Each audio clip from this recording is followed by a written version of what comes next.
Algo que les quedó pendiente.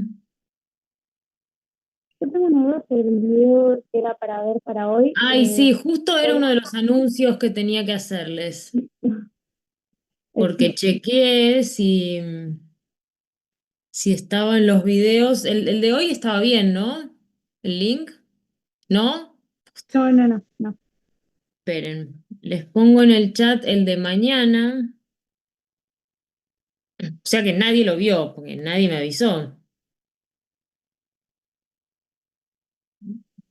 Mm, Ya les busco el otro. Bueno, vamos a ver igual lo que estaba, no es muy complejo, lo vamos a ver ahora.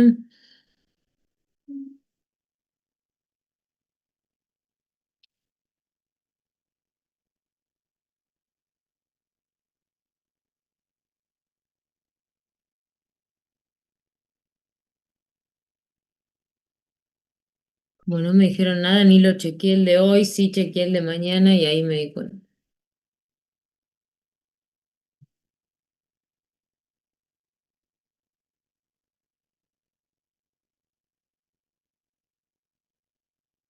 El- Ahí está. El primero es el de mañana, véanse ese, ahora sí. Y el de hoy les va a servir para repasar lo que veamos ahora, que igualmente no es obligatorio que lo vean, les puede servir para repasar o si les queda alguna duda de la parte más teórica. ¿Algo más?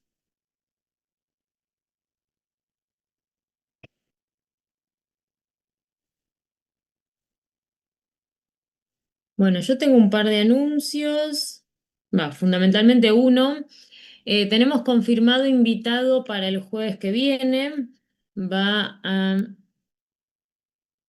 visitarnos Javier Sánchez Blanco, es un exalumno mío de San Martín. Javier, van a poder ver en su CV, trabajó muchos años en una empresa que se llama Viapool. No sé si alguno la conoce. ¿Alguien conoce Viapool? Hoy Viapool la compró hace ya unos años. Esa empresa que les puse ahí, SWBL, es una empresa árabe. Viapool y SWBL lo que hacen es ofrecer transporte compartido para empresas, con vans, para empresas, no me acuerdo si estaba Arcor, Carrefour y algunas más como clientes. Ofrecen este servicio de van conectando al que tiene la van y ofrece el servicio de transporte con la empresa que necesita el transporte para sus empleados. Bueno, Javier está hace muchos años trabajando ahí. Él es jefe de operaciones, por lo que vi en el CV. Él estuvo a cargo de todo lo que fue el plan de expansión geográfica de la empresa. Dice que hace muchos reportes de gestión, monitoreo de KPIs, tiene vínculo con socios estratégicos de la empresa, así que por ese lado también puede estar bueno indagar.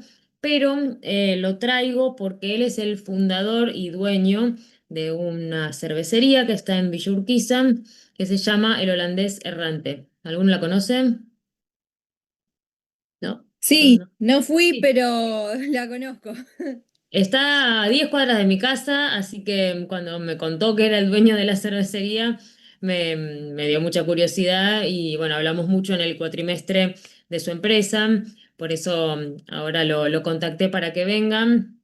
Esta cervecería está desde el 2018, así que tiene bastantes años, muchas cervecerías cerraron. De hecho, había un amigo que tenía la cervecería a la vuelta de la Facu, alguna vez les conté y cerró esa cervecería hace poco. Así que, bueno, todo un desafío para él haber mantenido la cervecería, la puso con unos amigos y, bueno, convive con su trabajo en relación de dependencia. Si alguno quiere pasarse, ahí les dejé la dirección. Esto es en Urquiza, más o menos cerca del centro de Urquiza. Sería Pedro Rivera y Álvarez Tomás, más o menos, a una cuadra de Álvarez Tomás. Ahí les dejo también el Instagram por si alguno quiere chusmear. Y si se pasan el fin de a tomar algo, mejor todavía, porque van a conocer la empresa de primera mano. La idea, como la otra vez, es que Javier haga una pequeña introducción presentándose a la empresa o lo que él quiera presentar, y después ustedes le pueden hacer todas las preguntas que quieran para conocer cómo es dirigir una empresa. En este caso, igual que el padre de Pilar, crear su propia empresa, en este caso del rubro alimenticio, y sostenerla todos estos años. Es un pibe joven, así que también está bueno para los que quieren emprender que puedan sacarse esas dudas de cómo hacerlo. Le dije a Javier que por ahí se pasaban por la cervecería, así que si pasan, mejor. Hay que ¿Nos hace apoyar a la pyme local. descuento si ¿Cómo? decimos su nombre? ¿Cómo? ¿Nos hace descuento si decimos su nombre? No De que venía arreglamos de parte eso, de Mercedes. no arreglamos, pero pueden intentarlo. Yo fui una sola vez y él no estaba, o no sé, no lo busqué y no dije nada y pagué el precio normal, pero ustedes manéjense como quieran. ¿Alguien vive por ahí? Fer, ¿vos vivís por ahí o de No, casualidad? no, pero a veces voy, ando por ahí, aparte tengo amigos y bueno, nunca entré, pero sí la conozco y pasé por la puerta un par de veces, así que bueno, Está ahora buena, voy a está tener que buena. ir. Está buena, está buena. Está bueno. Bueno, no falten, recuerden que en el parcial va a haber una pregunta sobre las visitas, es muy general, con haber estado en una de las dos visitas la van a poder responder. Eh, y bueno, si están el jueves, además de que les va a sumar para su visión más realista de lo que es la dirección general, van a tener un plus para el parcial.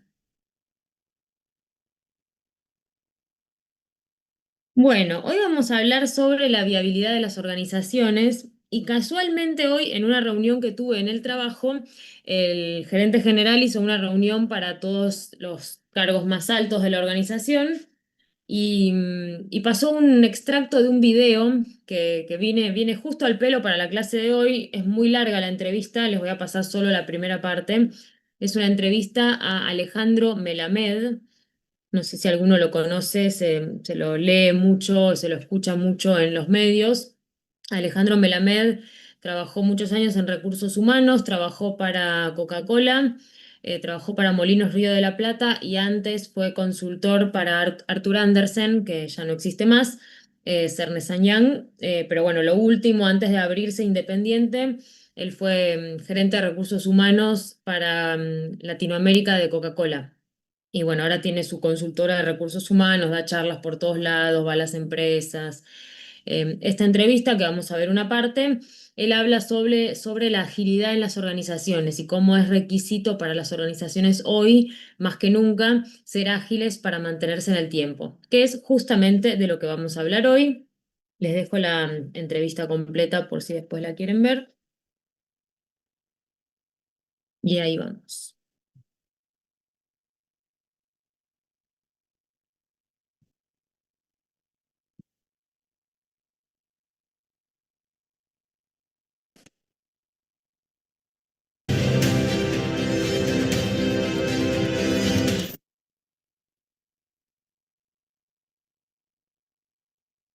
Alejandro, decís que los ágiles se devoran a los lentos.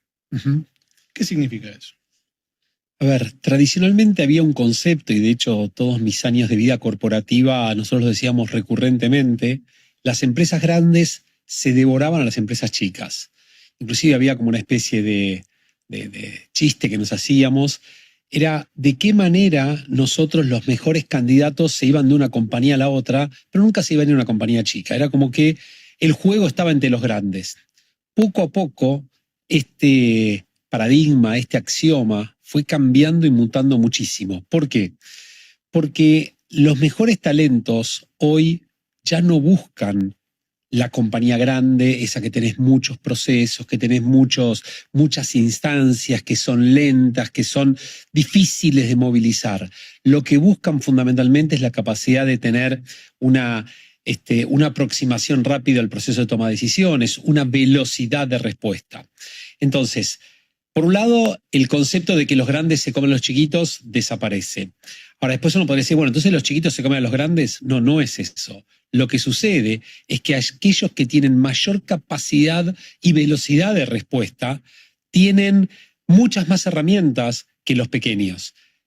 No los pequeños, sino que los lentos, ¿no es cierto? Entonces lo que sucede es que esta tensión termina generando que los que tienen ese músculo desarrollado de responder rápidamente terminan tomando todas las oportunidades que hay en el mercado y eso implica se devoran a los lentos. Yo te diría que si hacemos como la contraposición con lo que había tradicionalmente, podríamos decir, los ágiles se devoran a los dinosaurios, ¿no?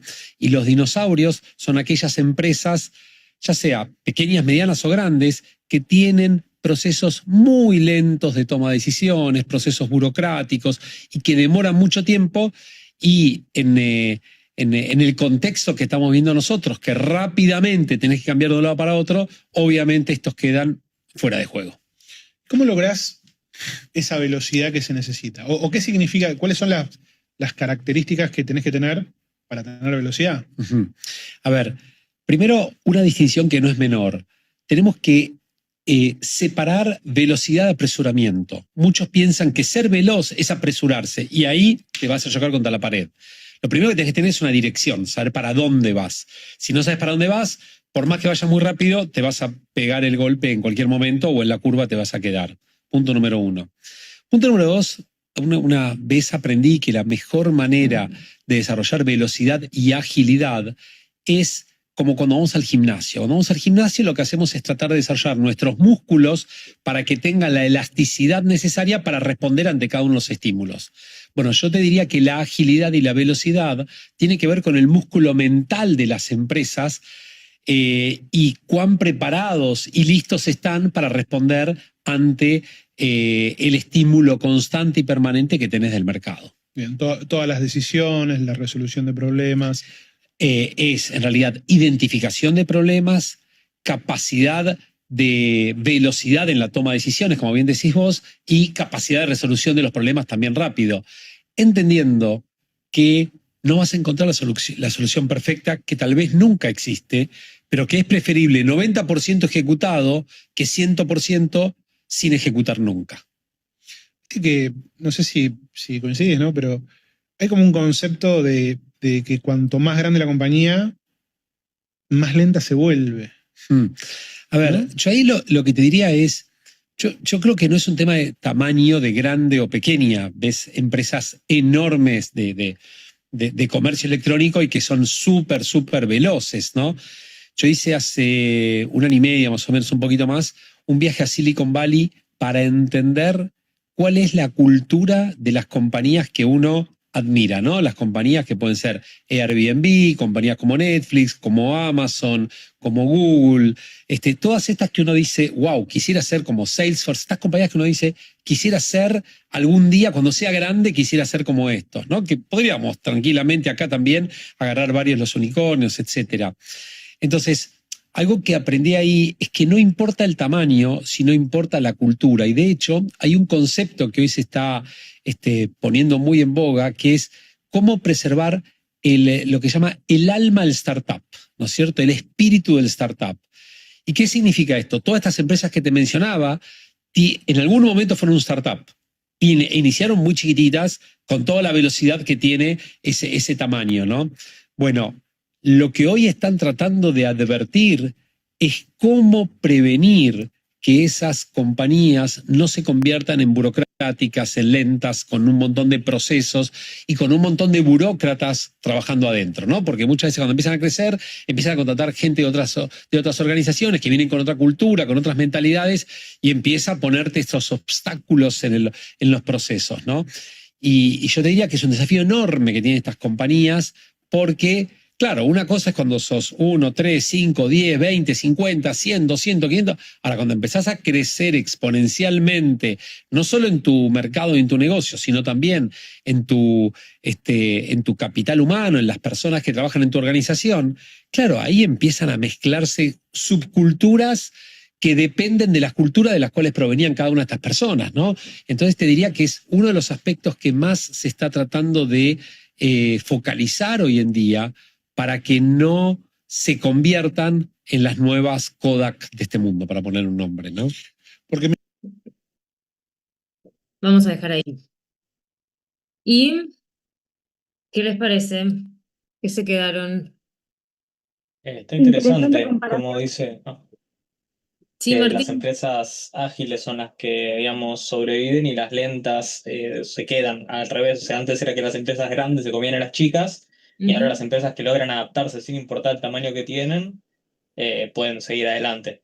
Y las ujú, otras, bueno, hoy en día con la agilidad de la rapidez de los cambios que hay, sí, si no te adaptaste, te puedes quedar afuera del mercado. ujú. Marcos.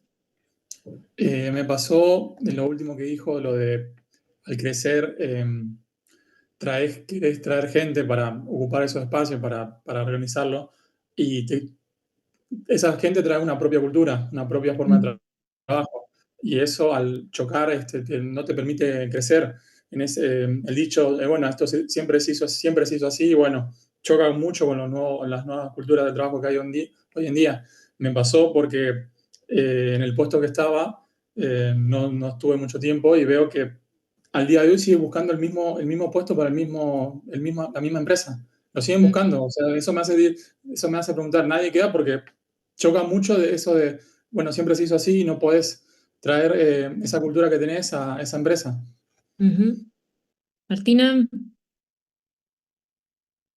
A mí me sorprendió la comparación que hizo con Kodak. Lo vi como caso al principio de la carrera de cómo la burocracia se terminó cargando un gigante como era Kodak y que lo comparara con esto, la verdad que es así. Me sorprendió esa comparación. Hoy vamos a hablar de otra grande que se cayó hace mucho, que es Blockbuster, y vamos a tratar de entenderla en estos términos. Juan Pablo. No, a mí cuando hablaba un poco de no importa el tamaño, sino la cultura, tema de velocidad, se me vino a la cabeza Mercado Libre, que Ujú, yo tengo un amigo que entró hace poco a trabajar en Mercado Libre y ya desde un principio me dijo que le cuesta seguir el ritmo, pero además ujú, cuando vos entras a Mercado Libre te ponen la premisa de que cada trabajador adopta metodologías ágiles, busca innovar de hecho, en todas las búsquedas de Mercado Libre te dicen como para quien busque ser su propio emprendedor, algo así. mm, O sea, ya está fomentada esa cultura y por eso es una empresa tan grande y que a día de hoy sigue siendo una de las más rentables del mundo. ujú. En relación a esto que dice Juan Pablo, más adelante en la entrevista, Melamed dice que no lo dice tan tajante, pero que los procesos muchas veces atentan contra la viabilidad de las organizaciones. El exceso de procesos, normativas, regulaciones internas, ¿no? No estamos hablando de los controles que vienen por un ente externo, el cumplimiento legal, eso no. Autoimponerse procesos muy rígidos.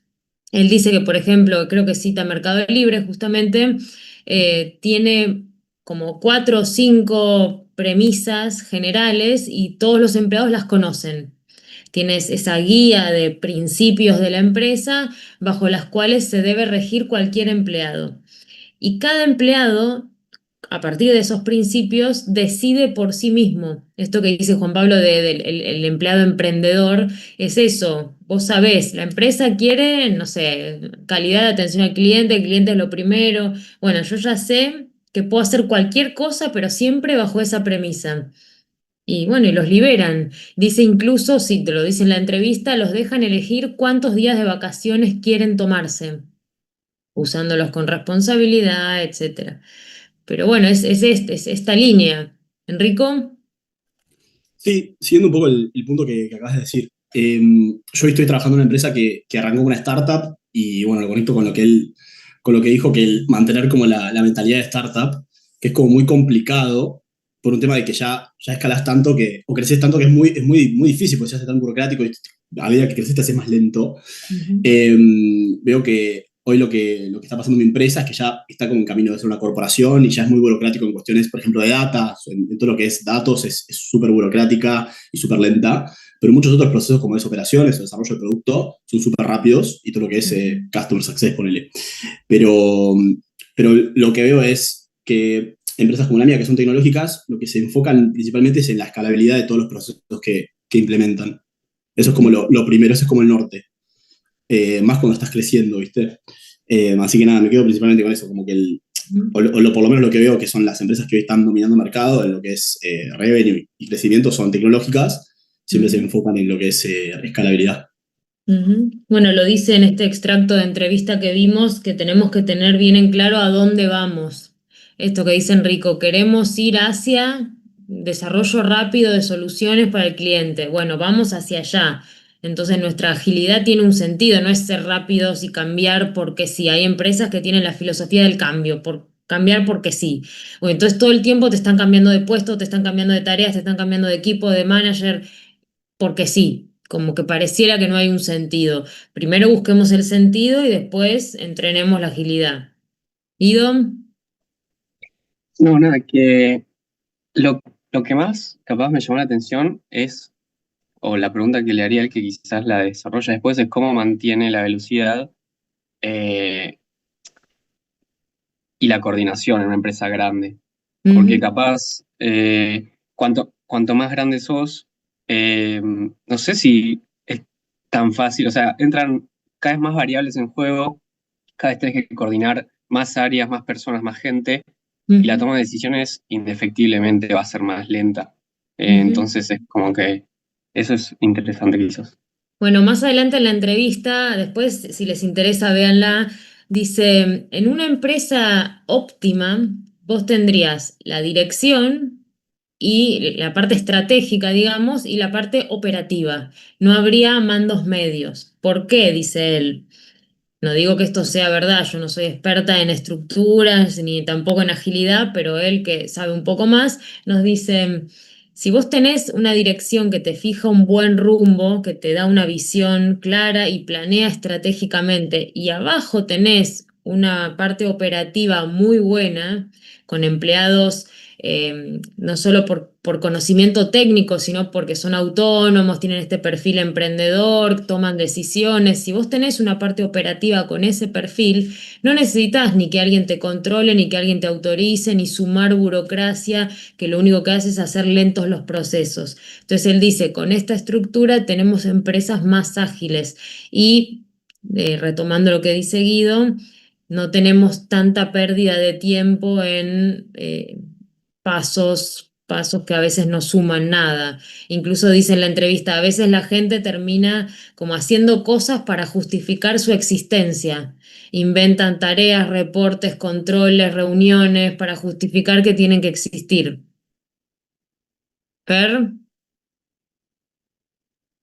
No, yo me quedo con lo que dice sobre la elasticidad ante la respuesta de los estímulos del mercado, del contexto, y justo lo podemos relacionar con las tres empresas que nombramos, porque, por ejemplo, no sé, Mercado Libre hace poco hizo una publicidad, no sé si cumplió 20 años o no sé cuántos años, o sea que es una empresa que ya está hace varios años en el mercado, y cómo se va adaptando y va ofreciendo nuevos productos y ujú, se va actualizando y apunta al público que también va, o sea, como que se va adaptando al cambio. ujú, Y en el caso de Kodak y de Blockbuster, bueno, Kodak creo que también era más una estructura mental de la dirección o algo así, no, no estoy muy interiorizada con ujú. el caso, pero como que ellos no se quedaron en ese rubro, en lo que podían ofrecer y no se adaptaron al cambio tecnológico. Pero Blockbuster creo que en algún punto ellos intentaron adaptarse cuando, no sé, empezaron a vender golosinas, empezaron a poner otros productos dentro de los locales, pero en algún punto se quedaron. Es como que no pudieron ir más allá y no sé si no tuvieron una buena lectura del contexto o no tuvieron, no sé, el mecanismo, el proceso, o no sé, no se pudieron adaptar. Ahora lo vamos a ver porque les voy a mostrar un pequeño videíto que cuenta la historia de Blockbuster y ahí vamos a tratar de entender entre todos qué es lo que le faltó. Buenísimo, excelentes reflexiones. ¿Qué otra cosita anoté? Habla de la cultura, de la importancia de generar una cultura en los equipos donde se comprenda esto y se promueva el cambio. Dice que tenemos que desarrollar músculos mentales para trabajar en detectar los cambios, detectar, identificar problemas, dice, tomar decisiones rápido y resolver problemas rápido. Estas son organizaciones ágiles y están, como dice Fernanda, monitoreando el entorno constantemente, identificando tendencias, qué es lo que nos va a demandar el cliente hoy, mañana, en 5 años, y ya hoy empiezan a laburar en ese sentido. Y bueno, y por último nos dice que no siempre más grande, más lenta. Acá es donde entra a jugar el rol del director y en cómo construye la agilidad para abajo. Profe, Sí, no sé si lo mencionaron al pasar, pero a mí lo que me quedó es lo primero que dijo de que una cosa es ser ágil y otra cosa es ser rápido. sí. Me quedé con eso y es como que la premisa más importante es primero saber hacia dónde ir y que todos estén alineados a eso. Eh, Más que nada respecto a lo que es la coordinación y demás. Y eso te Ujú, hace ser versátil ante el ujú. entorno dinámico.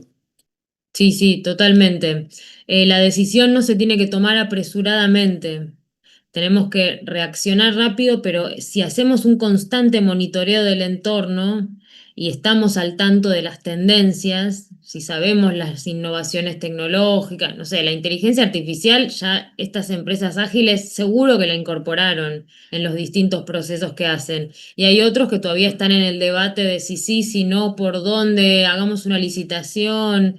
Y bueno, las ágiles ya lo vieron antes y tomaron la decisión rápido, pero porque habían hecho una reflexión previa, no es que de un día para el otro dijeron, hagamos esto. Lo venían monitoreando, evaluando y finalmente lo decidieron rápido.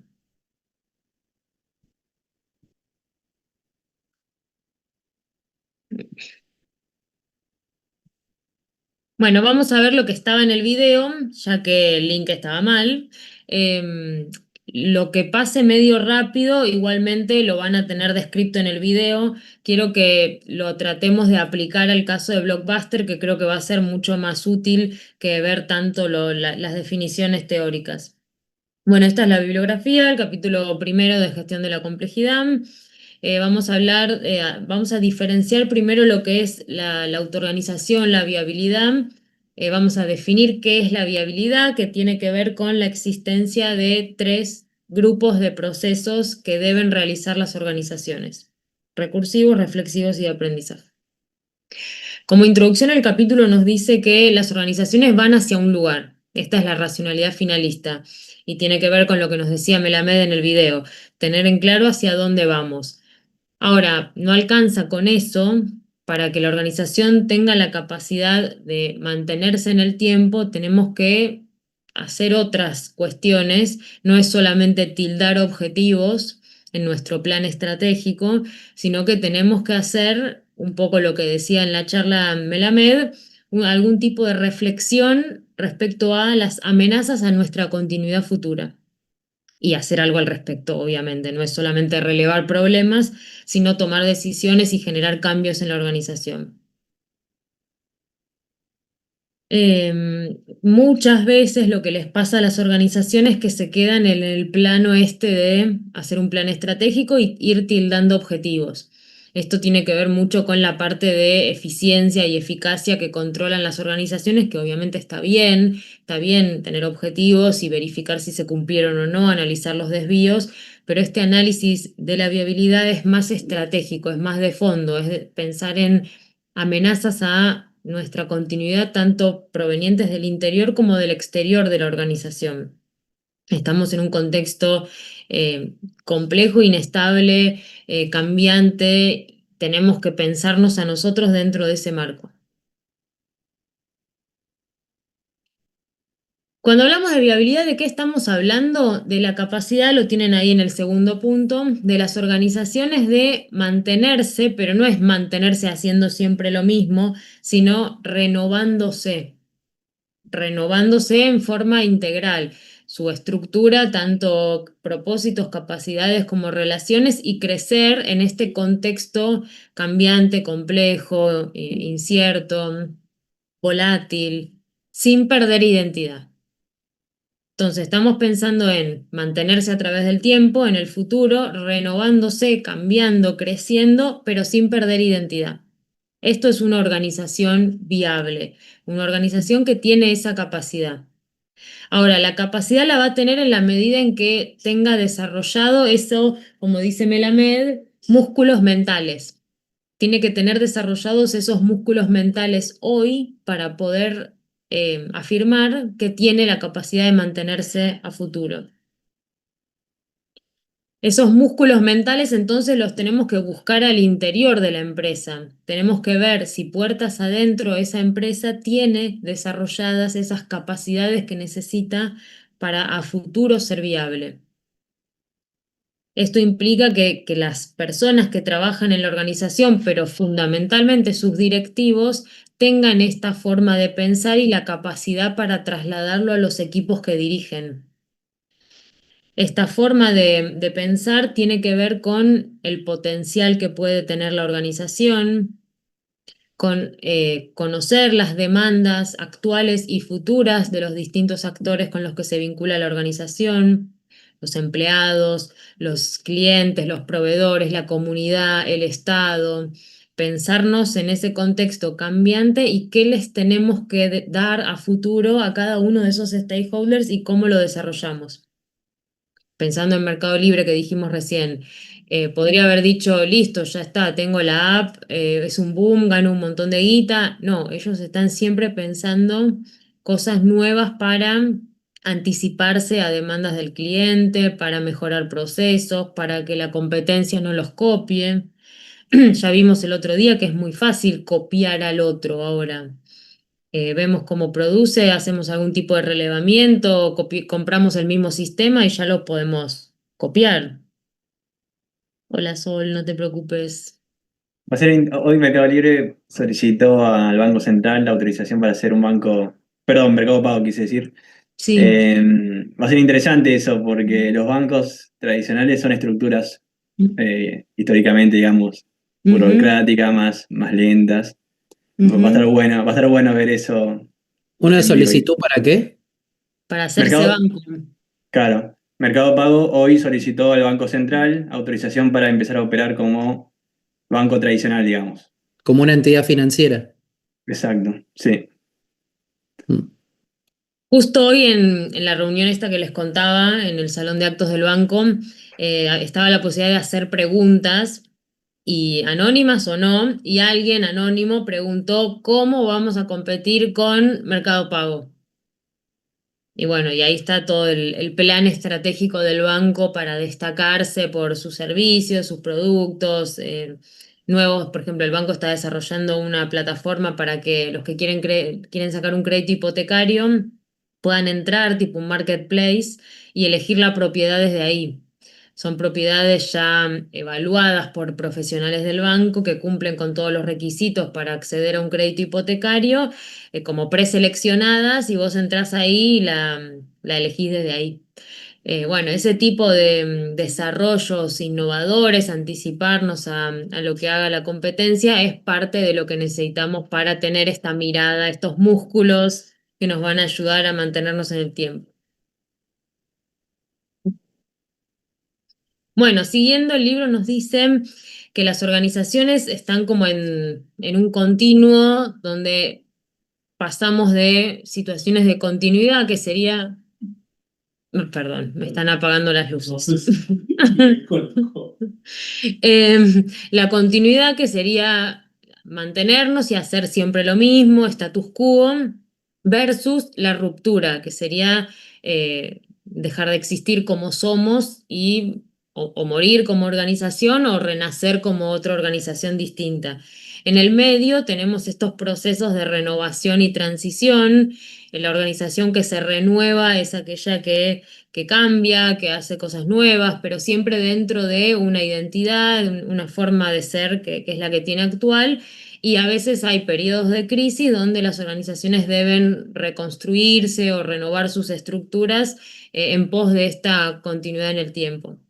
Y después tenemos momentos de transición donde se generan distintos cambios que implican que la organización pase de un momento a otro y cambie en algún sentido. En la renovación es como que volvemos a una situación de equilibrio, mientras que en la transición pasamos de un estado a otro, que puede ser Mercado Pago, ya que Kevin lo trajo de ejemplo, que pasemos de una organización que es una plataforma, no me acuerdo cómo lo llama el Banco Central, intermediarios, bueno, tiene un nombre que no es bancos, pasa de esa situación a ser una entidad financiera.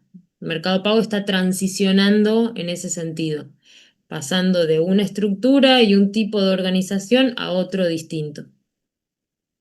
Claro, porque estoy pensando, profe, si pidieron esa autorización, quiere decir que ya todo el know-how, la estructura, ya la armaron. Si no, no piden la autorización. O que, Seguramente ya vienen trabajando hace tiempo en ese sentido. Para ser una entidad financiera tenés que cumplir un montón de normativa del Banco Central, tenés que tener determinada estructura mínima para garantizar, no sé, un área de cumplimiento. Ahí pregunta Fernanda si cambia la identidad. Y puede ser que estemos en una ruptura, que sea una transición tan grande que estemos ya hablando directamente de una ruptura, que nazca una nueva organización. Puede ser. No conozco internamente cómo es Mercado Pago, pero habría que ver qué tanto va a cambiar a partir de este cambio de estatus. Quizás ya tiene hoy todo lo que necesita para ser un banco, puertas adentro, y lo único que le falta es una autorización. Este debate de si sigue siendo ágil o no, bueno, si sigue siendo ágil, entonces no cambió. La esencia de estas organizaciones es la cultura, la agilidad, no sé, la oferta de soluciones rápidas al cliente. Si todo eso sigue, quizás siga siendo la misma empresa. Ahí suma Nico todos los requisitos para ser un banco. Sí, sí, no es sencillo. Igual en el último tiempo muchas organizaciones que nacieron como algo más simple que un banco se fueron transicionando hacia bancos. Así que, Igualmente van a mantener Mercado Pago, van a sacar Mercado Banco, creo, eso mira, es Mercado Banco. hasta donde sé. Iban a hacer eso. Mira, hay bancos digitales también ahora que no tienen estructuras mucho más chicas. ¿Llevas? Sí, tengo entendido que cuando Mercado Libre arrancó con Mercado Pago, arrancó justamente por pagos, porque es la parte menos regulada, y después a medida que se va expandiendo, ahora inevitablemente tiene que calificar como banco, porque ya no, digamos, no puede ir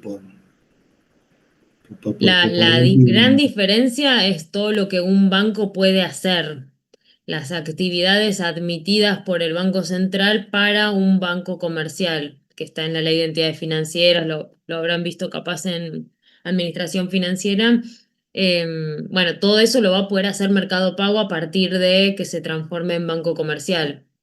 Desde distinto tipo de inversiones, constitución de sociedades específicas para distintos servicios que ofrecen bancos, no sé, actividad bursátil, puede hacer más cosas, captar depósitos, ofrecer préstamos de distintos, puede dar préstamos hipotecarios cuando sea un banco, bueno, como que se le abre todo un abanico de nuevos productos y servicios. Bueno, ahora sí, ¿qué necesitan las organizaciones para tener esta capacidad de mantenerse en el tiempo? Según Jorge Etkin, necesitan desarrollar 3 tipos de procesos distintos. Él nos habla de procesos vinculados con la recursividad, procesos vinculados con la reflexividad y procesos de aprendizaje. No significa que tiene que haber una recursividad, una reflexividad y un aprendizaje, sino que cada uno es un conjunto de procesos. Para que nosotros podamos decir nuestra organización es viable, tenemos que tener todo ese conjunto de procesos recursivos que necesitamos para funcionar, un conjunto de actividades de reflexión y de aprendizaje para poder mantenernos en el tiempo. Vamos a ver qué es cada uno.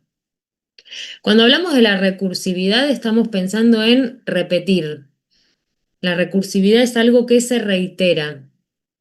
Una organización con procesos recursivos tiene un conjunto de procesos distintos, de distinto tipo, de distintas áreas, que se repiten a través del tiempo y que garantizan que pueda funcionar.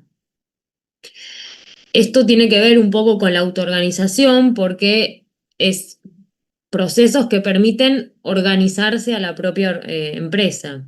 Yo tengo procesos vinculados con las ventas, la producción, la finanzas, compras y contrataciones, todos esos procesos que yo hago reiteradamente y que me permiten funcionar. También nos dan autocontrol porque hay procesos que nos dicen, si pasa esto, hace esto otro. Si hay una vacante en un área, saca una comunicación interna pidiendo un profesional para esa área. O hace un concurso interno o hace una búsqueda externa. Hay procesos de control. El stock llega a un determinado nivel, bueno, hacer un pedido al proveedor. Son procesos, algunos casi que los hacemos sin darnos cuenta, es algo más automático, como el piloto automático, que todos sabemos qué tenemos que hacer en nuestro día a día. Estos procesos que se repiten, algunos diarios, algunos semanales, algunos mensuales, pueden estar vinculados con la identidad, la cultura o la estructura. Los procesos vinculados con la identidad son aquellos que contribuyen a reiterar ciertos rasgos de identidad, que quizás no nos damos cuenta que se refieren a eso, pero por ejemplo, el libro nos dice un medio de comunicación, un diario, que tiene como rasgo identitario la libertad de expresión. Esto es parte del rasgo fundacional del medio de comunicación y lo sostienen y hace que sea lo que es porque la gente lo conoce como un medio independiente y los redactores saben que es un medio independiente y que pueden decir lo que quieren, etc. Un proceso que permita de alguna manera reiterar este rasgo de identidad podría ser reuniones semanales donde los periodistas se juntan y expresan libremente sus ideas y escuchan las opiniones de los demás. Esto ayuda a como reforzar o sostener esta idea de la identidad como libertad de expresión. Los procesos recursivos referidos a la cultura tienen que ver con la repetición de la cultura o la transmisión de la cultura organizacional. En general, cursos de inducción o alguna capacitación que se dé posterior al ingreso de la persona, donde buscamos trasladar, reforzar una determinada cultura organizacional. Y por último, los referidos a la estructura son todos los demás procesos que pueden tener que ver con capacidades, cómo se usan determinadas capacidades de la organización, que puede ser el espacio físico, la plata, la tecnología. Propósitos, cómo se determinan propósitos, se controla el cumplimiento de los propósitos, se definen políticas, o con la gente. Reclutamiento, capacitación, despidos, sanciones, cualquiera de estos procesos van a tener que ver con la estructura. Y acá vamos a meter procesos de facturación, de venta, de pago a proveedores, de selección de personal, sanciones, bueno, todos los procesos que se les ocurran. Esto ya fuimos charlando. Titín. Bien. Ejemplos, bueno, ya fuimos diciendo varios, ahora los vamos a pensar en Blockbuster, pero son básicamente todos aquellos procesos que se repiten. ¿Ustedes consideran que realizan algún proceso recursivo que ayude a la viabilidad de sus empresas?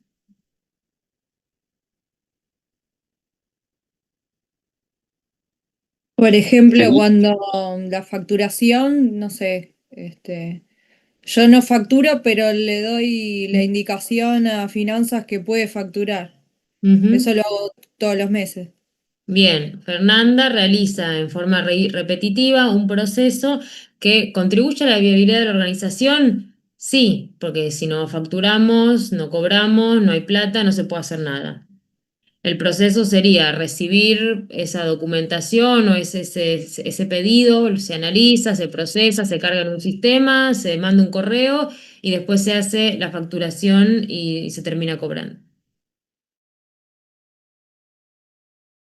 Ese sería todo el proceso, que se repite cada vez que hay una factura que procesar.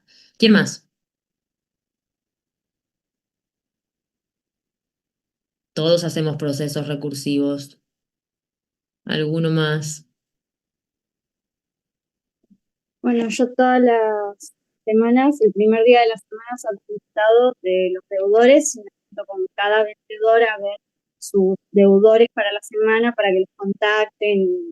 Así durante la semana le voy haciendo un seguimiento, pero todos los meses saco siempre de vuelta el mismo listado. Ujú. Ese proceso recursivo que realiza Martina todos los lunes contribuye a que se mantenga un vínculo con el deudor, se cobre esa plata que nos debe, se pueden habilitar futuras ventas gracias a eso, contribuye a la viabilidad de su empresa. Buenísimo. Consulta, buenas, ¿qué tal? Dime. Po- Fichar podría ser algo así recursivo, porque no en todas las empresas donde estuve se ficha. Bien, Para mantener está la buena tu puntualidad. pregunta, porque hay muchos procesos que se repiten a través del tiempo, pero que no necesariamente contribuyen a la viabilidad de la organización. No sé qué hace tu empresa, puede ser que el fichar sea un proceso que se entiende que contribuye a la viabilidad. Por ejemplo, en el banco antes nunca se fichaba, ni se daba el presente, ni nada por el estilo. Ahora, hace tiempo ya que pasamos una asistencia digital por la compu y ahora van a sumar que cuando entramos con el dedo nos van a controlar la asistencia. Así que entiendo que estas decisiones se toman porque se considera que es parte de la nueva cultura organizacional, chequear que estemos todos comprometidos con ir, con el horario. Y bueno, entenderán que es un proceso que hace a la viabilidad de la organización.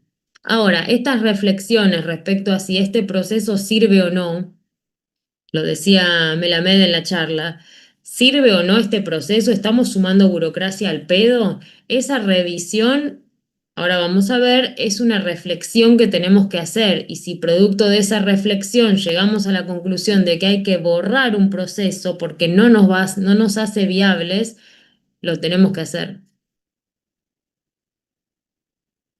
Me pusieron en el chat. Puntualidad, sí. No, más que nada que iba aplicado a Ujú. ciertos sectores. O sea, a mí no me tocó tal cual, pero, o sea, todos tenemos que fichar o sea, para que haya igualdad. No estoy diciendo que esté de acuerdo, solamente que la empresa se manejaba así, Ujú. como la mayoría, creo. Ujú. Bueno, por eso todo parte de tener en claro hacia dónde vamos. Todo lo que ustedes ya vieron de definición de propósitos es la clave para después pensar todo lo demás. ¿Queremos ser una empresa igualitaria donde todos tengamos en claro qué aportamos cada uno y que somos iguales a los demás? Bueno, quizás estas medidas tienen que ver con eso. Hola Paul, ¿cómo va? Hola, Mer. Justo quería decir algo de Walter, de un caso de un conocido que es bioquímico y los días sábados tiene un sábado sí, un sábado no, por las muestras, sobre todo para alimentos. Es una empresa que se dedica a hacer muestras de alimentos en general y requieren cultivos hasta 3 días, por el cual los deja preparados el día anterior para ya cuando ingresa el otro día, sábado, todo planificado a las 9 de la mañana, 9:15, tiene un tiempo en el cual si no las muestras se arruinan. Ahí sí que son millonarias estos casos, tenés un problema puntualmente si se da una llegada tarde o un ausentismo porque se desechan un montón de muestras. Entonces, el análisis que una vez más entra en esta materia es, depende cómo contextualicemos cada cosa. Porque justamente es eso. Se puede justificar diciendo, bueno, no, pero determinadas, o sea, no es Movistar. Digo, determinados casos en el cual sí, si hay llegadas tarde o hay un faltazo o hay algo parecido, impacta gravemente, porque me acuerdo que eran estudios que eran en dólares directamente, y son estudios que toman 3 días en hacer los cultivos. Hay 10 ejemplos o sectores que son críticos, reparaciones de Edenor, no sé, de luz, o sea, podés contextualizar, la respuesta puede ser sí, justificado en respecto y sí, la viabilidad respecto a no tener problemas con tus clientes, que sean rechazados los pagos a partir de eso, puedes abrir el abanico para todos lados. Entonces, el contexto es lo que te va a dar en general la respuesta según donde estés parado, porque claramente siendo director de esa organización es lo mismo que ser director, no sé, de gastronomía, que inclusive ahí es más una pelea de, bueno, llegás tarde, no hay criterio de equidad, me quiero ir ahora, bueno, puede ser parte inclusive de una cuestión de la cultura, como decía Mer. En esta misma línea que Claro, hay dice que Paul. analizar la incidencia. Ujú. En esta misma línea que dice Paul, estudios de abogados, por ejemplo, tienen políticas de vestimenta muy estrictas en cuanto a la formalidad de la vestimenta del personal, porque piensan que la cultura en general en ese entorno y de los Profe, clientes. El Sí, perdón que volumen, la ¿no? interrumpo. No sé si es mi computadora o se la escucha más No, es el bajito. micrófono de Mercedes. Ah, Sí, sí, ¿se sí, se escucha escucha abajo. bajito? Ah, es Creo que que moviste el puse. micrófono, a ver, y te No, escucha me puse bajito. los auriculares. Ah, ¿Ahí mejor? vamos bien.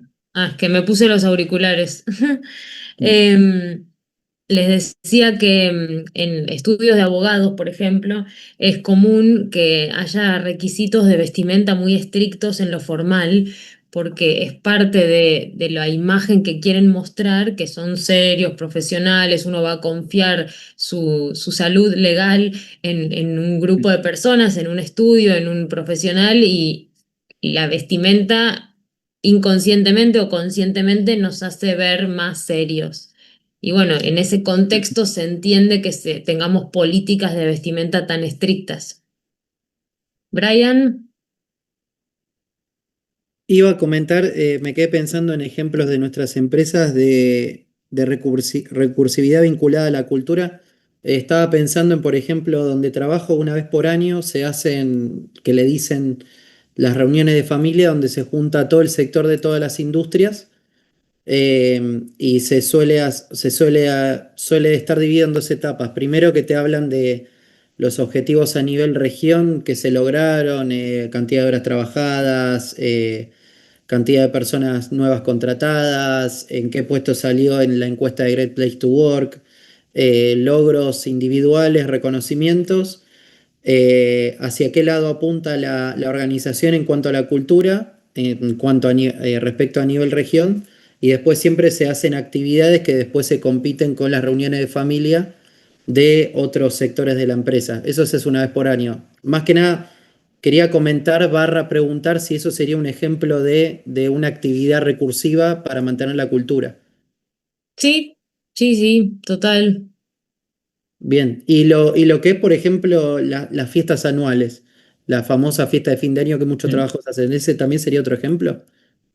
Sí, depende de lo que pase en esa fiesta, si es solamente ir a bailar, no, pero si hay como una bajada de mensaje, transmitir una sensación de equipo, ahí estamos en procesos recursivos referidos a la cultura. Igual que esta reunión anual que vos comentabas, la fiesta puede ayudar a transmitir, a sostener, a compartir una determinada cultura. Sí, igual Sí, siempre siempre coincido. la primer parte es como que hay un discurso político del líder a nivel región, de gracias por su sacrificio de todo el año, logramos los objetivos, siempre todos los años Ujú. lo mismo, y después la última parte, o sea, después de eso siempre es como, listo, vayan a comer todo lo que hay, y la última parte es, bueno, nos desconocemos un par de horas, un rato, sin promesa. Bueno, igual fíjate que inclusive si esta puede ser como un debate, ¿no? Pero hay muchas empresas que dejaron de hacerlo por la crisis. Y decís, bueno, ¿realmente interfiere la viabilidad de esto o no? Porque es algo indispensable, por el cual es un debate. Ah, por eso también Ujú, está bueno que Brian haya traído a la mesa. ujú.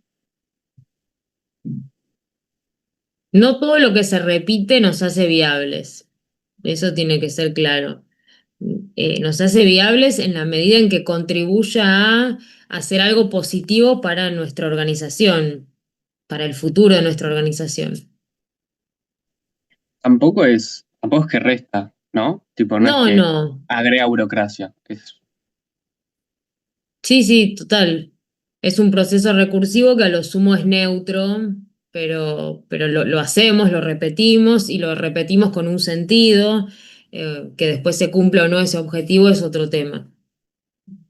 Ahora yo les pregunto, una organización que en forma recurrente paga sobreprecios o coimas o para ganar una licitación, por ejemplo, o que en forma sistemática contrata pasantes, les paga 2 mangos, los explota lo más que puede y cuando se agotan contrata a otros pasantes y repite eso hasta el hartazgo. ¿Qué les parece? Éticas no son viables, es cuestionable. ¿Qué piensan? Es que los riesgos que asume haciendo eso justamente atentan contra la viabilidad. Ujú. Igualmente Eh, los call centers, por ejemplo, hacen eso con los pasantes, de que contratan gente como por periodos de prueba y los echan y hacen eso hace años y deben seguir en pie, me imagino. Es poco ético, pero... Ujú. Depende ¿Quieren saber de. lo que hacen los gastronómicos como dato para que sepan? Mm. No es el caso de Marica, feamente, pero muchas grandes cadenas que ustedes van, muy grandes, tienen gente no registrada, la mayoría. Solo están registrados los encargados, los gerentes y jefe de cocina. Es una práctica bastante habitual. No importa que lo ventilo. Lo que hacen para los juicios laborales en general, se juntan 4 sueldos netos.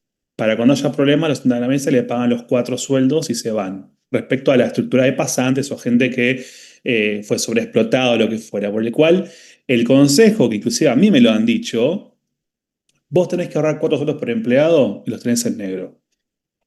Entonces, ahí está el dilema. A decir, bueno, pero pará. O sea, eso es, para mí, inclusive en las franquicias es muy cortoplacista.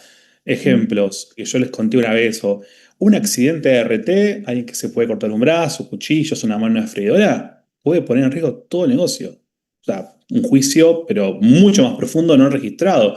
Sale el RT de manos, o sea, vos tenés que salir a pagar gastos de medicinales, si hay discapacidad también. O sea, está justamente claro este ejemplo, ¿no? Digo, inclusive los seguros también de los comercios si están mal hechos. Una garrafa en local gastronómico, que no está prohibido, llega a explotar o lo que fuera y se pueden abrir de gambas y bueno, y si no hay capital, si no hay liquidez o lo que fuera, ¿qué hacemos?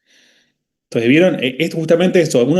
Lo más complicado como emprendedor en la viabilidad también es decir, bueno, ¿cuáles son las amenazas que también tengo que podrían suceder? O ver un paso más allá Ujú. del beneficio inmediato también.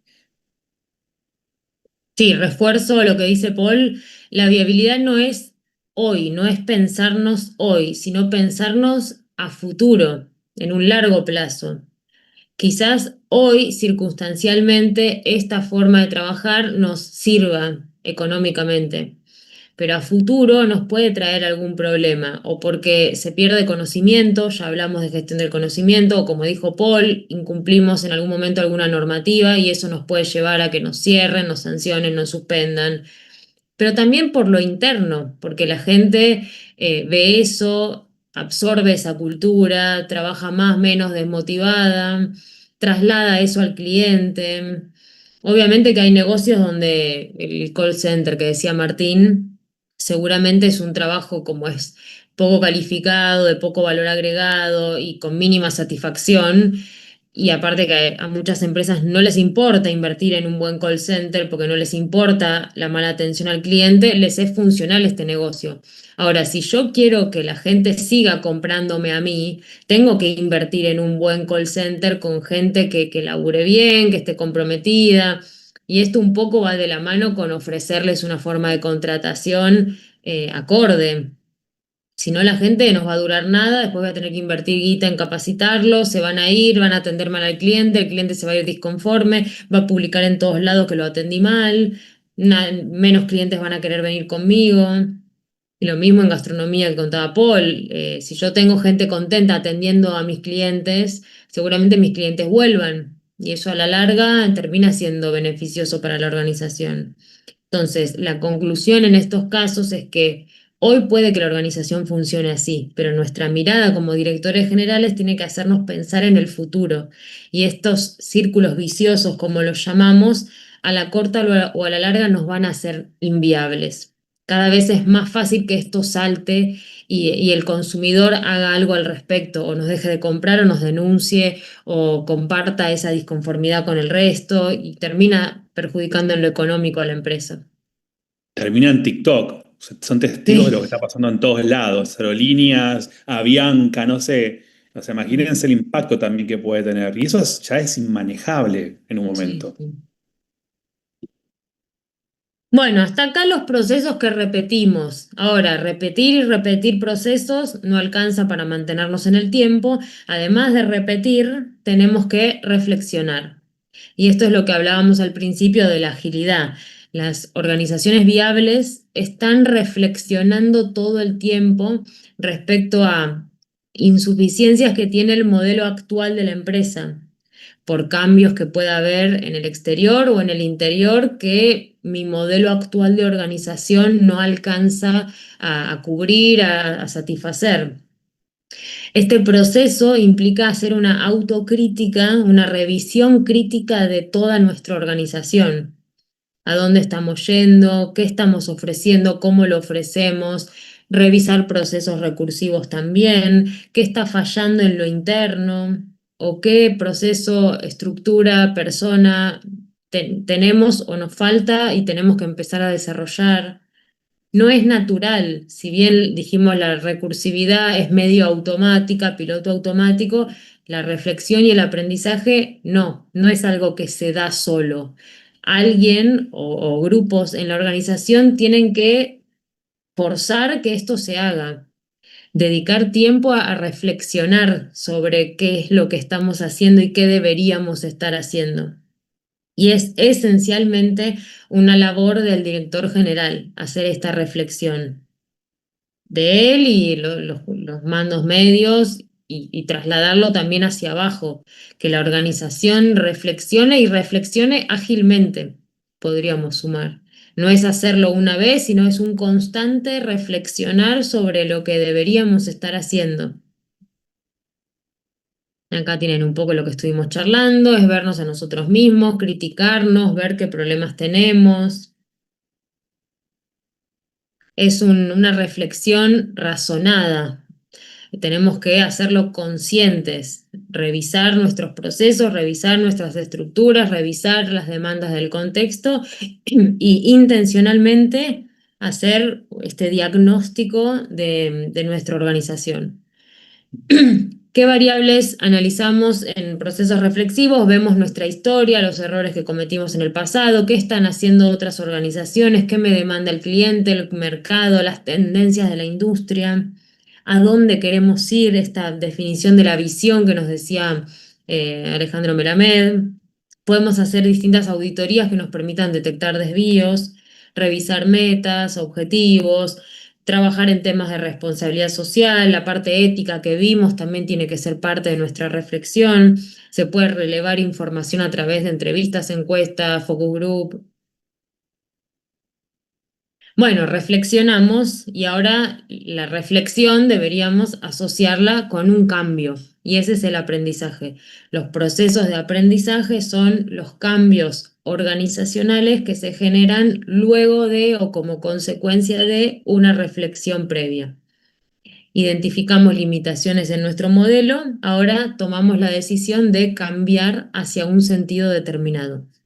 Este aprendizaje está asociado a una reflexión, es consciente, es por motivos conocidos. Cambiamos porque vimos esto en el contexto, porque vimos esto hacia adentro. Lo hacemos para anticiparnos a lo que sabemos que va a pasar o al futuro que creemos que va a ocurrir. Es sumar nuevos saberes a nuestra organización, es cambiar estructuras, cambiar procesos, pero hacia un sentido determinado. Acá estamos pensando en cambios a nivel organización, no es simplemente hacer un curso, que la gente haga un curso de compliance y listo, aprendimos. No es un aprendizaje a nivel individual, sino a nivel organizacional. Es la organización la que aprende, la que cambia. Estos cambios pueden ser por ofrecer nuevos productos, generar nuevas estructuras, transformar a nuestra organización, reestructuración, redefinir propósitos. Y lo hacemos por un motivo conocido, es un proceso consciente. Las etapas de un proceso de aprendizaje, podríamos decir, primero es enfrentar la crisis, lo que Melamed decía, identificar los problemas, creo que dijo, y sí, identificar problemas, pensar a dónde queremos ir, ese futuro a dónde queremos ir como organización, resolver esas nuevas demandas que hay del cliente, del proveedor, de la comunidad, etcétera, ver cómo podemos incorporar tecnología en este proceso de aprendizaje y conocer la realidad. Sumando todos estos elementos es que vamos a planificar hacia dónde vamos. un poco atado a lo que vimos los otros días del proceso de planeación, la planeación interactiva, está vinculado con esto. Obviamente que esto se choca con ciertas trabas a nivel organización, los mecanismos de defensa propios de las personas y de los grupos, no, ¿para qué cambiar? No, el cambio es malo, si cambiamos vamos a perder información, vamos a perder control, la burocracia, estructuras grandes, controles cruzados, distintas personas por las que tiene que pasar un tema para ser aprobado, es traba para el cambio, lo dijo Melamed también en la charla. Mitos y leyendas, no, si vas por acá, el Banco Central te va a auditar y te va a dejar una observación tan grande que no vas a poder. Por ahí nunca pasó, es un mito que hay en la gente. Y también falta de motivación al cambio.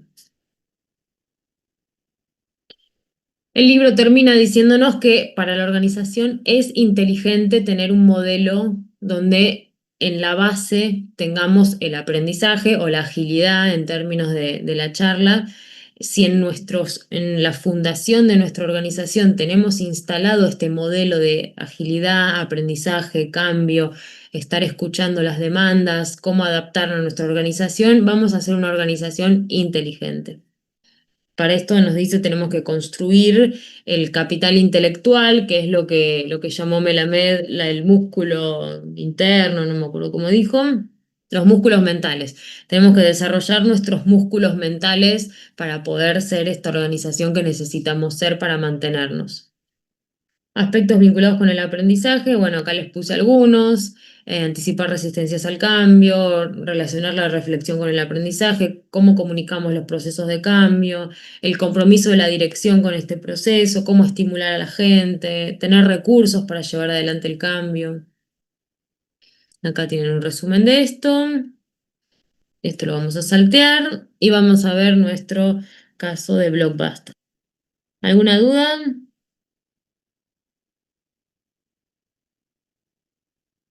Espérense que lo busco. Si funciona, ¿para qué quieres tocar las pilas? Bueno, es eso. Es la mentalidad de muchísima gente. Y el problema es cuando eso es lo que piensa el directivo. Ahí es más grave todavía. Bueno, vamos a ver un videito corto y reflexionamos rápido sobre la viabilidad de Blockbuster y ya cortamos por hoy. Hablan un poco rápido de estas personas, así que atentis. ¿Alguien no la conoce a Blockbuster? ¿Ya llegamos a ese punto? En un par de años me van a mirar y van a decir, ¿qué? Como hablar del cassette.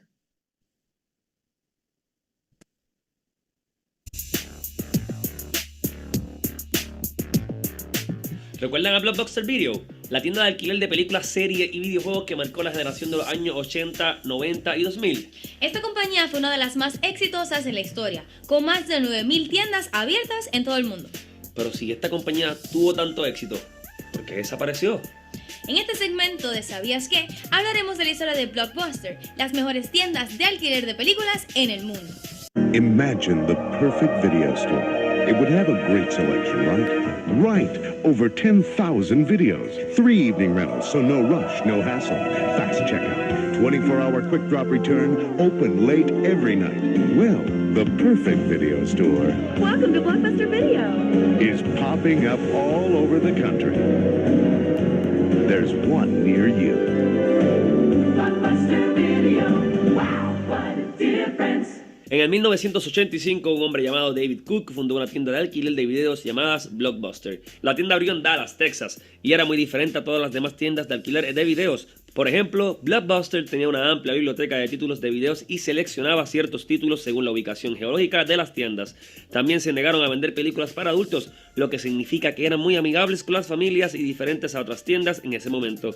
La primera tienda fue un éxito y Blockbuster se expandió rápidamente y eventualmente se convirtió en uno de los proveedores de películas y entretenimiento en el hogar más grandes del mundo. En 1987, David Cook vendió su compañía a Wayne Huizenga, el fundador de Waste Management Inc. Cook abandona la compañía, lo que dejó a Wayne como el nuevo CEO.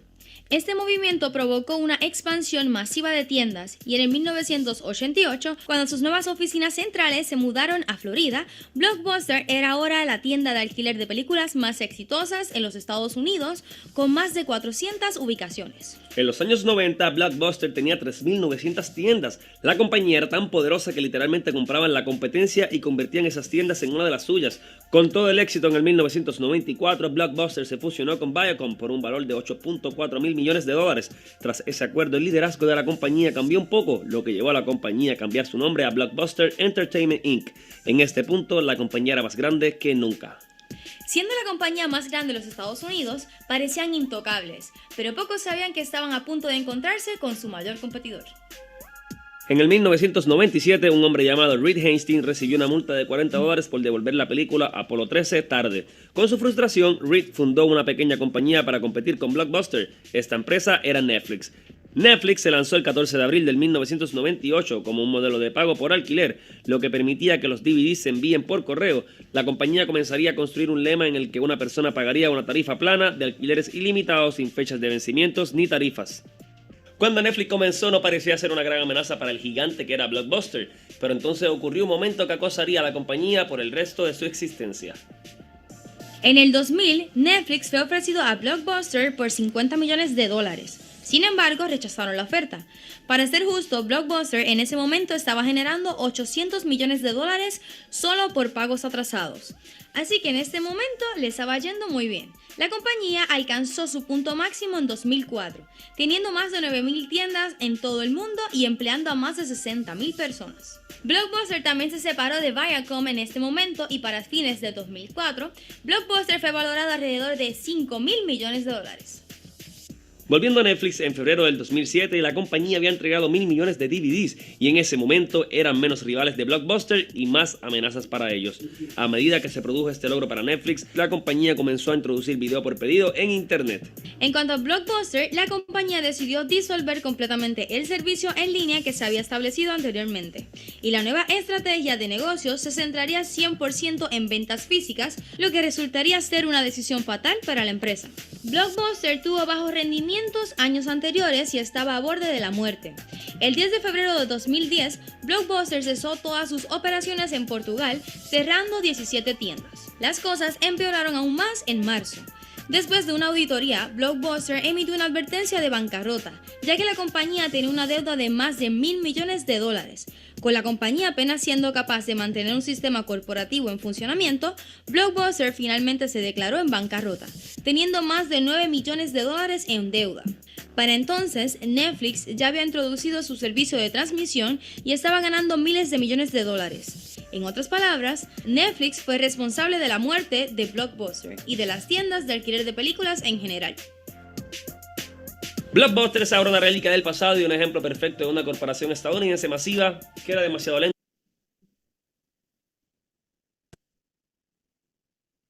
Bueno, crónica de una muerte anunciada.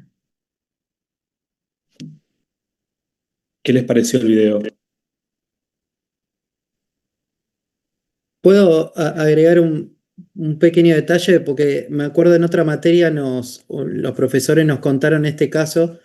La compañía Netflix en realidad lo que quiso hacer con Blockbuster fue ofrecerle la gestión de devolución de las películas que se daban en alquiler, porque Blockbuster era como que tenía muy precario el servicio en el sentido de que sí o sí tenías que ir a la tienda física para poder devolverlo. Y Netflix en ese sentido tenía los procesos más, para la época, ¿no? Lo tenía más optimizado y ellos le ofrecían como tener una especie de call center en el cual uno pueda llamar, avisar, que te lo pasen a buscar a tu casa y demás. Ellos fueron con esa propuesta y como que Blockbuster como que lo vio completamente inviable, que había que hacer una inversión bárbara porque ya tenían un montón de tiendas, etcétera, etcétera, etcétera, como que lo subestimaron. E incluso después de eso, Blockbuster lanzaba publicidades como gastando a Netflix, como hay una publicidad que está por internet, como que muestran a una persona como queriendo pedir la película por teléfono en vez de ir a la tienda virtual, a la tienda física, pero que por hacerlo de esa manera no podía, una cosa así como cargándolos. Y bueno, después lo que muestra en el video, que como que se desarrolló, fue más a lo digital y demás, y bueno, en ese sentido como que no se supieron adaptar. Pero en realidad como que fue una propuesta de, como de mejorar ese proceso en ese sentido, centralizarlo un poco más como para agilizar y no tener que demorar tanto en las devoluciones de los alquileres. Ujú. Buenísimo, gracias, Brian. No, En incluso algo más términos, que, ay, justo Mario iba a decir algo que dale, también dale, que dale. hablamos en un momento en Telefónica cuando estábamos encarando las publicidades de Speedy, que nadie lo va a conocer, Speedy seguramente, pero bueno, Sí, allá ¿cómo que por no?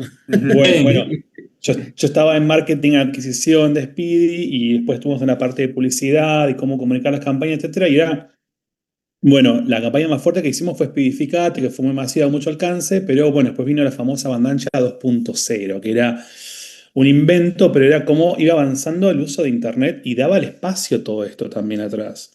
Entonces, lo que en los debates que teníamos, en los focus de marketing y comunicación también, era lo que también entró Blockbuster también, porque estaban las pequeñas plataformas, estaban arrancando, era el cambio, la tendencia del uso de las plataformas o los living familiares que dejaron de existir y que hoy no existen más. El living familiar en el cual una familia se junta a ver televisión, es todo pensado para que haya una experiencia individual por todos lados, por el cual acá Blockbuster estaba pensado en un contexto comercial o de experiencia familiar que pasó muy en el 90, en el cual estaban todos en un living, era familiar, compartían la película. Todo eso mutó.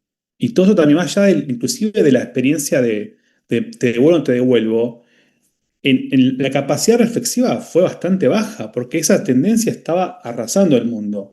Entonces, esa cuestión que no ve el director, o que sí la vio puntualmente y no la quiso transformar, es la amenaza externa a la viabilidad total de la organización. No es que fueron los DVDs después o lo que fuera, fue el cambio de tendencia de cómo lo consumimos los contenidos puntualmente. Y ahora es peor, porque lo pueden ver ahora también. Todos está pensado para que los primeros 3 segundos de cualquier contenido son los fundamentales para ver el resto. En TikTok, en Instagram, lo que fuera. Es como mucho más acotado. Entonces, es un cambio de paradigma entero que, bueno, un director, si no ve que pone en riesgo la viabilidad de todas las organizaciones, bueno, o dejo de plancha o a la quiebra, o bueno, ves cómo gestionás.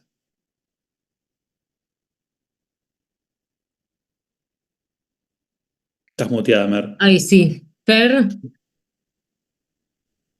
No, yo no sabía que el tema venía por el lado de Netflix, que había sido un despechado que porque le cobraron multa, salió con tremenda empresa que lo que es hoy Netflix. Ahora lo que yo pienso también es qué mala lectura que hizo Blockbuster, porque no sé, en un momento del video dice que si tenía como una página online y decidió cerrarla y dedicarse 100% a lo físico, pero y ya estábamos en los 2000, o sea, no pudo ver que el contexto o sea, sí, el contexto, la evolución tecnológica estaba yendo hacia lo virtual.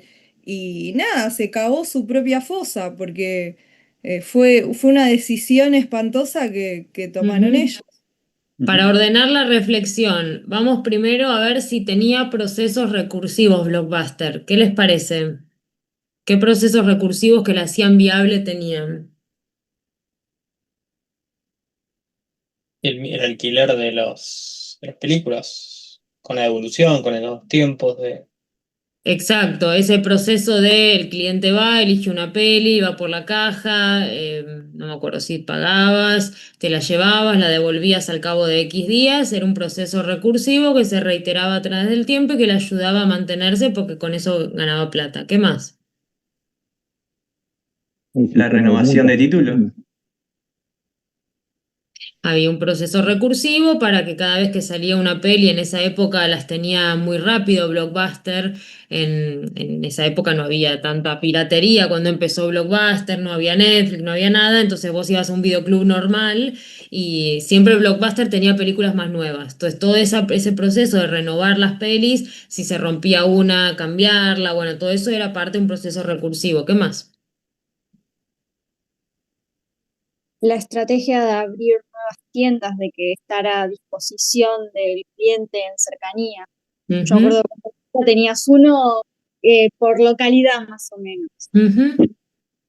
Bien, seguramente procesos de recursos humanos, de contratación, de capacitación, de despido, todo lo que hace a la gestión del personal, eran varios procesos recursivos, después procesos más básicos de limpieza, de stock, Rebobinar.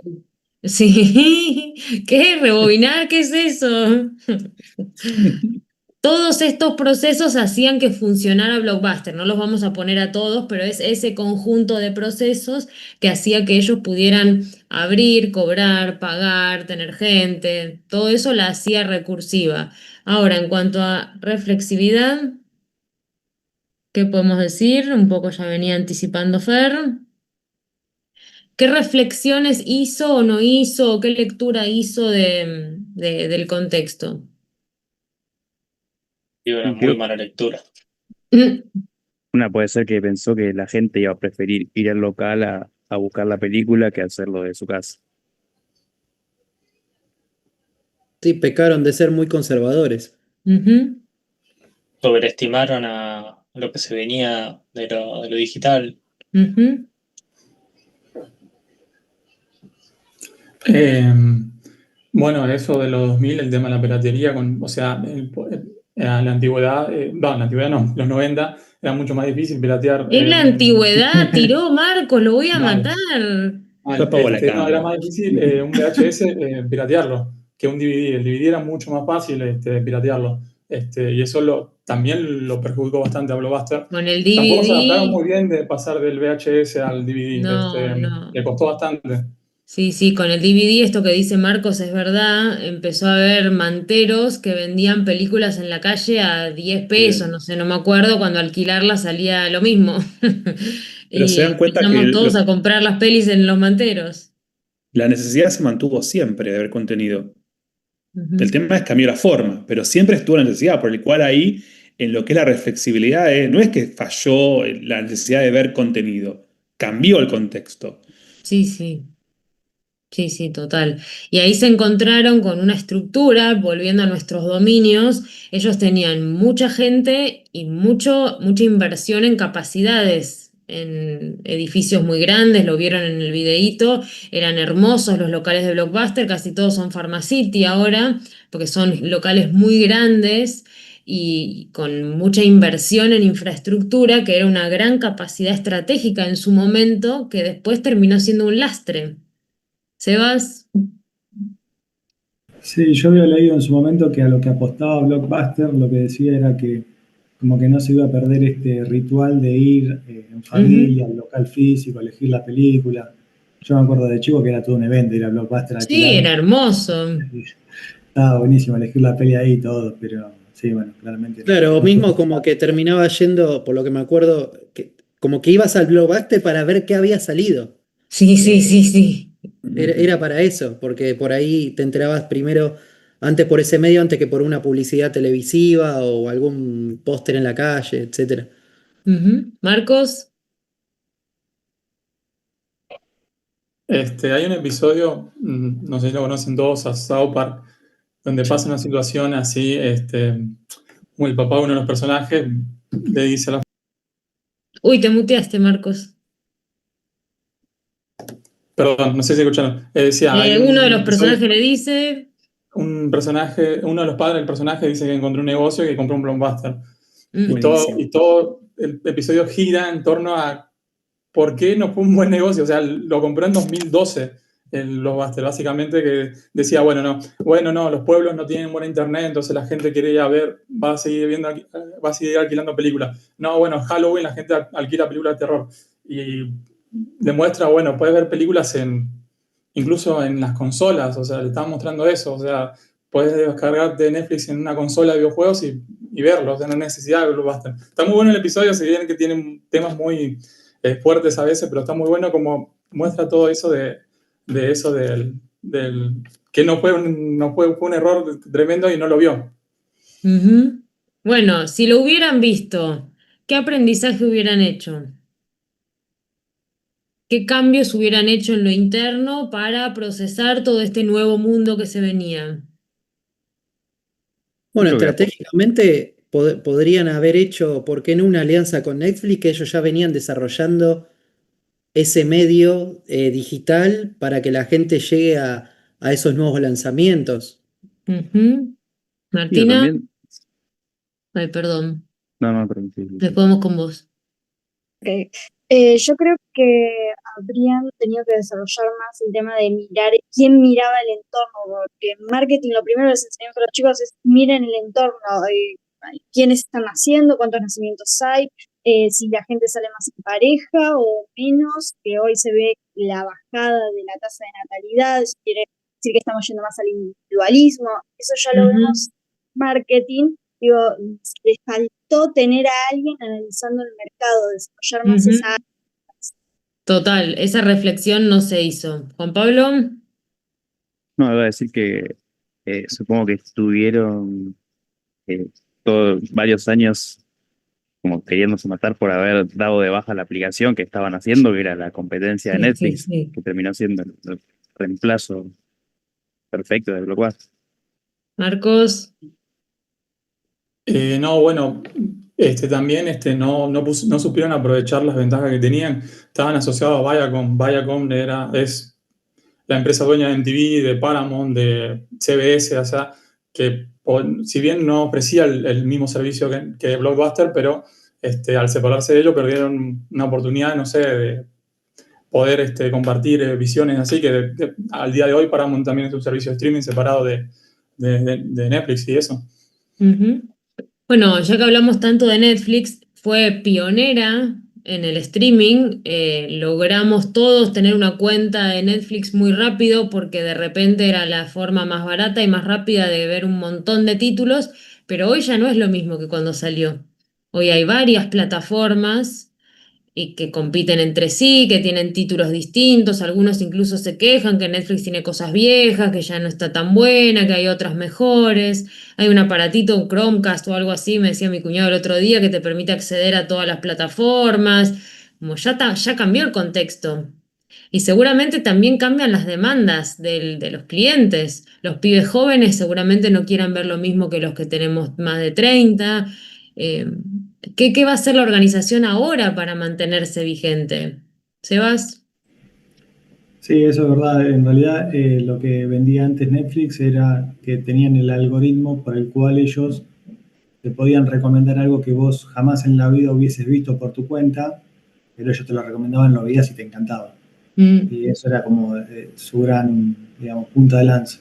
Después, como ujú. decís vos, ahora te ponen en Gladiador como lo nuevo en Netflix y tiene Sí, 25 sí, sí, años. sí, sí. Sí, sí. Bueno, está invirtiendo mucho en producción. Está medio que transformándose en una productora de contenidos y creo que en ese rubro le está yendo muy bien. Martina. Sí, lo de que está produciendo nuevos productos para diversificarse, cosas propias de Netflix, también los videojuegos que está poniendo dentro de la plataforma, pero lo que más me sorprendió que siempre estuvo, pero ahora me llama más la atención, que tienen la sección para niños, este control parental de hay tantas cosas para ver que centrarse en que los chicos tengan un control parental para que no vean cosas que no quisiéramos que vean. La verdad que estén indagando varias plataformas. Por ese lado, tener YouTube Kids, Netflix Kids, todo que estén desarrollando por ese lado, siempre estuvo, pero ahora como que más presencia hay. Mm, ujú. Walter, últimas reflexiones y cerramos que ya nos pasamos. Nada, yo quería decir que siempre que se hace el análisis de Blockbuster, como que me parece medio injusto también, porque en ese momento, o sea, cambió mucho el contexto, o sea, respecto a la tecnología, por ejemplo. La decisión era mucho más difícil porque era una estructura gigante que había que cambiar totalmente y seguramente iban a tener que echar mucha gente, tomar gente capacitada, respecto a la tecnología. Y nada, y también arriesgarse, porque, por ejemplo, los cines siguen existiendo y si vamos a la lógica de esta, no deberían seguir existiendo. Pero como es algo distinto, o sea, implica la salida y todo lo demás, como que nada. Blockbuster pensó, al parecer, por lo que dicen, de la misma forma. Ujú. No, obviamente que con el diario del lunes es muy fácil hacer la crítica, pero estos ejemplos nos tienen que servir para ser conscientes de que tenemos que estar monitoreando constantemente el entorno y ser ágiles para cambiar. Si nosotros tenemos estructuras muy grandes, nos va a costar más esa adaptación si hay un drástico cambio de tendencia. Entonces tenemos que ser ágiles para ir viendo esos cambios e ir adaptándonos paulatinamente. Si nos damos cuenta tarde, no vamos a poder adaptar nuestra estructura tan rápido. Y esa tiene que ser nuestra reflexión como futuros líderes de organizaciones, estar viendo todo el tiempo qué está pasando afuera y qué está pasando adentro, escuchar a todos los stakeholders con los que nos conectemos. Y los cines yo no creo que la estén pasando bien. Las películas, ¿cuánto duran en cartelera? 2 semanas. La película más taquillera la tenés 3 semanas. Se ve que es No, necesaria obvio que esa se vio afectado. renovación. ¿Qué? Igual hay una No, tendencia de vuelta a nivel mundial, ¿eh? Hay una tendencia. O sea, no digo que duran lo mismo que antes en cartelera, eso recontra cierto, pero hay como una tendencia del hecho o sea, del hecho de ir al cine y comprar pochoclo y estar Sí, ahí. sí. Es como esa experiencia, más que ver la Sí, película se igual no pone. se están abriendo cines, evidentemente no es un negocio tan en auge, tan rentable, porque están los que están y a lo sumo te incorporan butacas más cómodas, algún servicio de comida, pero no hay Es que una... hoy, no, es que hoy cerraron esperás también, a que la obvio. película se estrene en el streaming, o sea, se estrena en el cine y al mes, Sí. antes, hasta que salga el cable, tardaba un año, o esperaba que salga video, a Sí, DVD, sí, pero ahora sí. no. Total, total. Como dueño de un cine, yo estaría pensando si puede que en algún momento tenga problemas para mantenerme, tengo que hacer cosas para seguir vigente. Acá tiran los 2x1, como que hay que hacer cosas para seguir. Seba, Esto ya es muy de viejo, pero antes te llegaba la revista de Multicanal con toda la programación del mes y uno veía que el sábado a tal hora estaba la película que querías ver. Esa época existió en algún momento. sí, sí. Eran lindos los 90. Tenía sus cosas.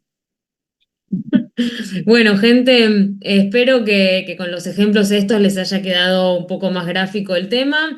Si después se quieren ver el videíto para repasar bien, y si no, con lo que vimos hoy, más la lectura, estamos. Mañana, con Paul aquí presente, van a hablar de gestión del cambio. Les puse el video correcto en el chat, ahora se los pongo igual en el WhatsApp. Y recuerden, los que llegaron tarde, jueves de la semana que viene, Javier Sánchez Blanco es el dueño del Holandés Errante, un bar en Urquiza, una cervecería. Además trabaja en relación de dependencia, pero la idea es charlar un poco sobre su emprendimiento. Así que no falten, va a estar buena la clase, es un exalumno mío, así que háganme quedar bien. Profe, nos vemos. Chau, Perfecto, chiquis. gracias. Adiós. Chao. Chao, Adiós. profe. Chao. Chao, Chao, profe. gracias.